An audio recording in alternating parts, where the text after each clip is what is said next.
Hello students, for the next project we're going to make a cultural mask. So for the learning objective for this project, you guys are going to use shape, color, and pattern to convey or show a specific culture. And the specific culture I have chosen to focus on for this project is Mexican culture, specifically their holiday, the Day of the Dead, where you see a lot of sugar skulls. So these are some examples of sugar skulls here. You may know a little bit about what sugar skulls are and what the Day of the Dead is if you've seen the Disney movie Coco. So I have two images from that movie here. There's lots of examples of sugar skulls in that movie. Feel free to watch it if you haven't yet and you want to see some more examples of sugar skulls and understand what the Day of the Dead is.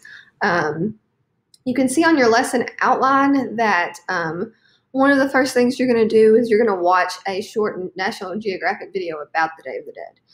And then I'm going to want you to think about how culture and art are related. And you're going to write a short journal reflection about that for a grade. You're also going to compare and contrast two different sugar skulls. I just want to make sure that everyone is looking at different images of sugar skulls because there's lots of different ways that they can be decorated. So I want you to compare and contrast two different sugar skulls. And then that will be submitted to me as well.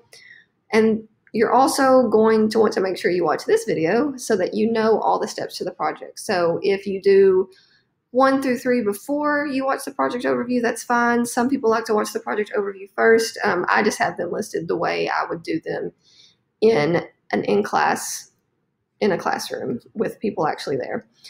And then, of course, after we have all the information we need, we will actually start the project. So you're going to want to make sure you watch the skull drawing video so that you have a little help drawing your skull before you decorate it. And then you will submit a photo of the sugar skull to me, and as always, write your artist statement explaining everything you did.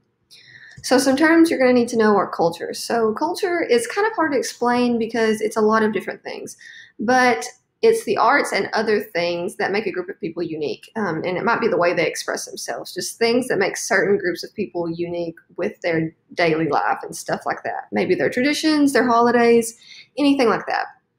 Context is the when, where, and why of the artwork. So it's the information that gives the artwork meaning. And typically that's explained in the artist statement, which you guys have been doing.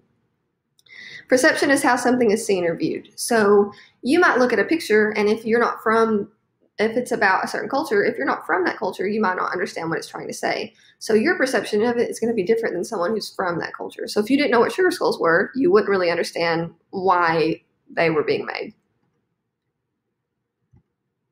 Okay, I'm not going to read all these to you, but I just wanted to list some things about the Day of the Dead in case you would prefer reading if you get information better and remember it better from reading. But most of this is covered in the video, but it's here as well if you want to look at it again. Now, I have an example of a sugar skull here, and I want to talk about the different components. So you can see they're using color in a very specific way. They're using color to emphasize the patterns that they're using. And then they're also using lots and lots of different shapes. And some of those shapes kind of fit really well on the shape of the skull. You can also see the expression of the skull. It looks like he's smiling, so that's something you might want to consider when you make your own. And it looks very decorative. So what that means is it's very stylized. Here's some more examples. And most sugar skulls you see are smiling, but they don't necessarily have to be. Some look like they're smiling more than others. You can see that these have an opening here at the mouth, so these are actual masks, like you guys are going to make.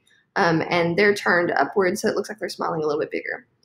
Yours doesn't necessarily have to have cutouts, but you can cut out the eyes and the mouth if you'd like.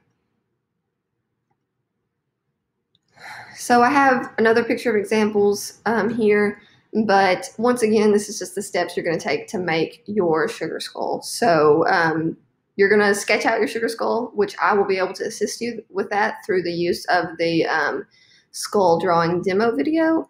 And then after that, you'll be able to use your own creativity to add decorative drawings onto the skull. So you can see there's lots of things going on here. You'll get to decide what colors you want to use and things like that.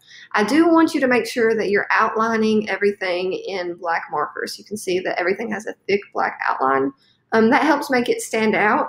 And that way all your decorations and drawings on the skull don't get